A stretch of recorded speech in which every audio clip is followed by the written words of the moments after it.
What if every single time you bought a cup of coffee, filled up your gas tank, or paid your electric bill, someone was quietly handing you money back?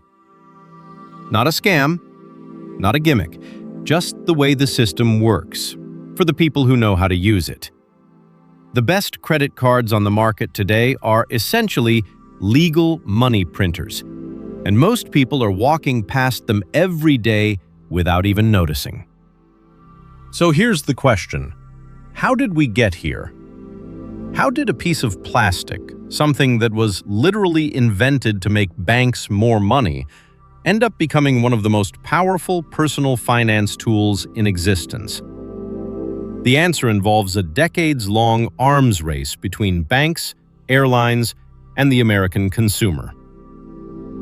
And once you understand the history, you'll never look at your wallet the same way again. Let's go back to 1958. Bank of America drops 60,000 unsolicited credit cards into the mailboxes of residents in Fresno, California. No application, no approval process, just, here's your credit card, go spend. It was called the Bank AmeriCard, and it would eventually become Visa. At this point, rewards didn't exist. The card was the product. Getting people to stop using cash was the entire mission. For the next 2 decades, credit cards spread like wildfire. By the late 1970s, almost every major bank had one. But here's the problem. They all looked the same. Same interest rates, same credit limits, same boring piece of plastic. Banks needed a way to stand out, to make consumers choose their card over a competitor's. And that's when someone had a genuinely dangerous idea. In 1981, American Airlines launched the A-Advantage program, the world's first modern frequent flyer miles system. The idea was simple. Fly with us, earn miles, redeem them for free flights. But what made it genius was the partnership angle. American quickly partnered with Citi to let cardholders earn miles on everyday purchases. Suddenly, buying groceries could get you to Paris. The rewards era had officially begun. Every major airline scrambled to launch their own loyalty program within the next few years. United, Delta, TWA, they all followed. And banks started realizing something extraordinary. People don't just want a credit card. They want a credit card that feels like it's working for them. Consumer psychology was shifting. The best credit card wasn't the cheapest one anymore. It was the one that gave you the most back. Then came 1986, and Discover Card changed the game entirely. Instead of miles you had to redeem through a specific airline, Discover offered straight cash back, a percentage of every purchase returned to you as actual money. No blackout dates, no partner restrictions. Just cash. For millions of Americans who didn't travel much, this was the moment credit card rewards became personal. A cashback credit card wasn't glamorous, but it was undeniable. Fast forward to the 1990s. The internet arrives. Suddenly, consumers can compare cards side by side. Rate comparison sites emerge. Banks are exposed. And the response? Double down on rewards. Chase, American Express, Capital One, they all start launching increasingly aggressive reward structures. Chase introduces the Sapphire line. Amex launches the Platinum card. The premium card era is born, and with it, the idea that your credit card could be a status symbol. Here's where it gets really interesting. Banks aren't offering you rewards out of generosity.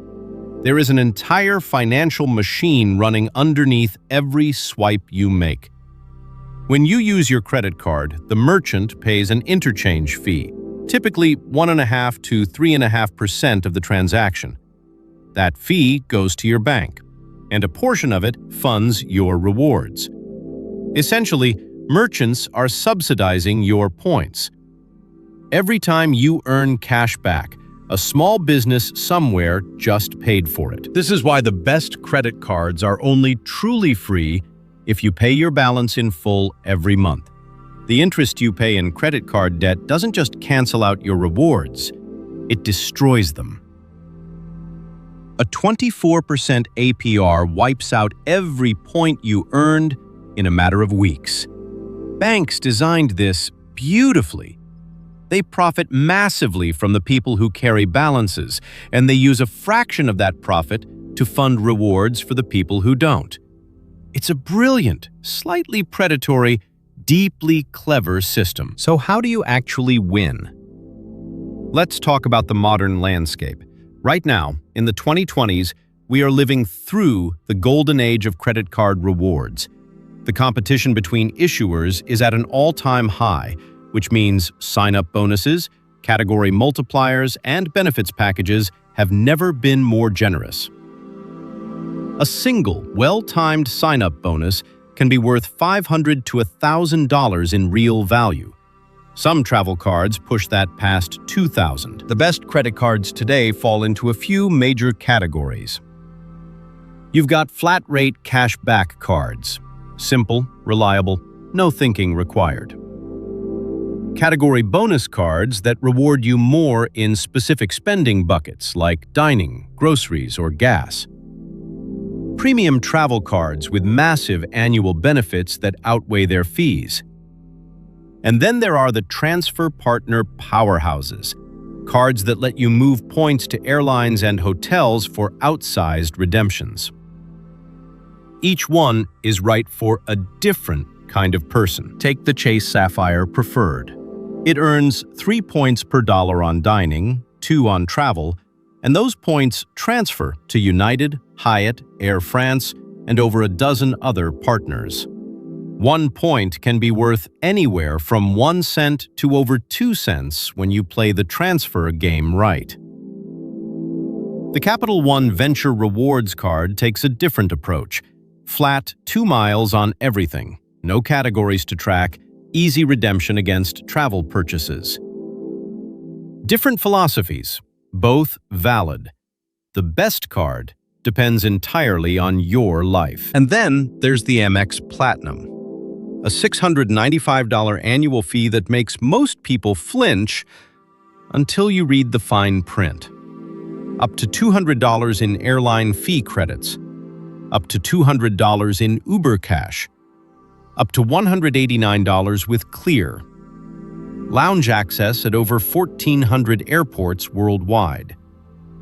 If you travel even semi-regularly, and you actually use these benefits, the card effectively pays you to carry it. This is the counterintuitive truth about premium cards.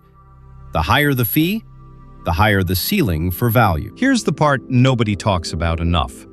The single biggest lever in this whole system isn't which card you pick. It's the sign-up bonus. Most top-tier reward cards offer a sign-up bonus that requires you to spend a certain amount in the first 3 months. Meet that threshold, and you unlock a lump sum of points worth hundreds of dollars. This is where disciplined cardholders make their biggest gains, not through daily spending drips, but through strategic, planned applications timed around large purchases. The people who've truly mastered this, the travel hackers, the points optimizers, the folks who fly business class on a teacher's salary, they didn't stumble onto a secret. They just understood the rules of the game better than average. They know that a credit card rewards program is a bilateral contract. The bank offers you something valuable. You agree to use their product. The question is whether you're the one extracting value from that deal or whether the bank is extracting it from you. So we've gone from 60,000 unsolicited credit cards dropped in a California city in 1958 to a multi-trillion-dollar reward ecosystem where a single card can earn you a round-trip flight to Tokyo, a hotel suite in the Maldives, or just a quiet, steady stream of cashback deposited into your account every month. The infrastructure was always there. The question was always the same one it is today. Are you going to let the system use you, or are you going to use the system? The best credit cards aren't magic. They won't fix a broken budget or replace financial discipline. But for the person who's already doing the basics right, paying bills on time, living within their means, they are one of the most underutilized tools in modern personal finance. Every year you spend without a rewards card is a year you paid full price for something you could have gotten back. The game is running whether you play it or not. You might as well play.